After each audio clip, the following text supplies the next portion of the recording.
चंडीगढ़ से गया श्रमिक स्पेशल ट्रेन का चेन पुलिंग कर सासाराम स्टेशन के मेहदीगंज गुमटी के पास उतरकर भागते हुए दिखे प्रवासी मजदूर। सासाराम स्टेशन के मेहदीगंज के पास चेन पुलिंग की गई और ट्रेन से उतरकर मजदूर भागते हुए नजर आए, क्योंकि अगर पहुंचेंगे आप अपने डेस्टिनेशन पर तो वहां आपको क्वारंटीन किया जाएगा। तो अब मजदूरों ने एक नया रास्ता निकाला कि चेन पुलिंग की और रास्ते में ही उतरकर इधर उधर भाग गए।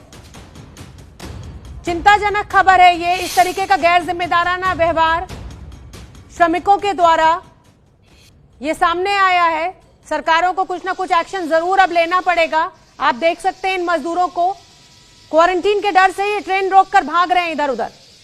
चेन खींची सासाराम स्टेशन के मेहदीगंज के पास और अब ये यहां से सासाराम जो है वो पैदल ही निकल लेंगे। तो सरकार आपके लिए इंतजाम कर रही है, लेकिन आप क्या कर रहे हैं? जिम्मेदारी हर नागरिक को लेनी होगी। सिर्फ सरकारों के सर पर ठीकरा फोड़ने से कुछ नहीं होगा। ये देखिए, चेन खींची गई और उसके बाद मजदूर उतरे और भाग गए। अब आप कोरोना अपने गांव तक भी पहुंचा देंगे। चंडीगढ़ से गया जा रही थी ये श्रमिक स्पेशल ट्रेन। समय एक बड़ी खबर आ रही है, वो बड़ी खबर मैं अपने दर्शकों को बता दूं, फिर रुक करूंगी। कश्मीर के कुलगाम से ये बड़ी खबर। सुरक्षा बलों ने एनकाउंटर में 2 आतंकवादियों को मार गिराया है। और हम आपको बता दें कि लगातार जम्मू कश्मीर में ये एनकाउंटर्स का सिलसिला चल रहा है, क्योंकि बर्फ पिघलने के बाद घुसपैठ की कोशिश पाकिस्तानी आतंकवादियों की तरफ से बढ़ जाती है। हिंदुस्तान में आतंकवादियों को पहले सरेंडर करने के लिए कहा गया सेना की तरफ से, लेकिन सरेंडर ना करने की सूरत में ये बड़ी कामयाबी सेना को मिली है। बड़गाम में 2 आतंकवादियों को मार गिराया गया है। आसिफ कुरैशी मेरे सहयोगी ज्यादा जानकारी लिए हुए जुड़ रहे हैं। आसिफ कुरैशी, क्या अपडेट? शोभना, देखिए, ये मुठभेड़ आज सुबह दक्षिण कश्मीर के कुलगाम जिले के मेरवनी इलाके में हुई थी। सुरक्षा बलों को खुफिया जानकारी मिली थी कि एक मिलिटेंट संगठन अंसार गजवतुल हिंद, जो कि अलकायदा एफिलिएट है, उनके कुछ सदस्य इस गांव में मौजूद हैं, जिसके बाद यहाँ पे तलाशी अभियान चलाया गया और आज सुबह तड़के उस घर को घेरे में ले लिया गया, जिसमें 2 से 3 मिलिटेंट्स के छुपे होने की खबर थी। मिलिटेंट्स को सरेंडर करने के लिए बोला गया, लेकिन उनकी तरफ से सुरक्षा बलों पर फायरिंग की गई और जवाबी कार्रवाई में अभी तक 2 मिलिटेंट्स के मारे जाने की खबर है।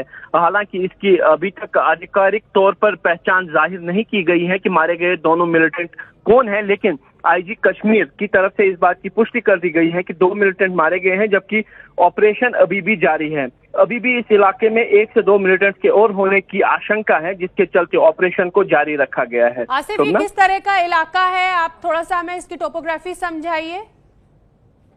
शोभना, देखिए, ये एक रिहायशी इलाके में ये मुठभेड़ हुई थी। सुरक्षा बलों को जानकारी जो मिली थी कि कुलगाम के मेरवनी इलाके के एक गांव में कुछ मिलिटेंट छुपे हुए थे, इसीलिए इस पूरे गांव को ही घेरे में ले लिया गया था। और उस घर के पास जब सुरक्षा बल पहुंचे जहां पे मिलिटेंट छुपे हुए थे, तो मिलिटेंट्स की तरफ से फायरिंग हुई, जिसके बाद जवाबी कार्रवाई में सुरक्षा बलों ने 2 मिलिटेंट्स को मार गिराया। हालांकि ये एक गांव है, लेकिन गांव में आमतौर पर घर दूर दूर होते हैं, इसीलिए केवल 1 या 2 घरों को ही फिलहाल सुरक्षा बलों ने गहन घेरे में ले लिया है और ये ऑपरेशन यहाँ पे चल रहा है। जबकि बाकी घरों में जितने भी सिविलियंस हैं उनको बाहर निकाला पहले ही गया था, और जिस घर में मुठभेड़ भी हुई थी उसमें जो सिविलियन रहते थे उनको बाहर निकाल के ही ये मुठभेड़ शुरू की गई थी, जिसमें अभी तक 2 मिलिटेंट्स के मारे जाने की पुष्टि हो गई है, जबकि अभी भी 1 या 2 मिलिटेंट्स के इस इलाके में होने की आशंका है।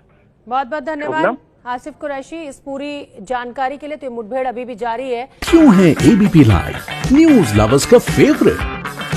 वर्क डेडलाइंस में भी stay updated always. So smart कि ये करे सिर्फ ब्लू टिक वाली न्यूज पिक। जस्ट लाइक घर जैसा कंफर्ट है बेस्ट, वैसे ही अपनी लैंग्वेज में न्यूज की फील है lit. Any time food delivery के टाइम पर मिलिए अपने फेवरेट एंकर से किसी भी टाइम। एबीपी लाइव ऐप के साथ रहो सबसे आगे। Download now.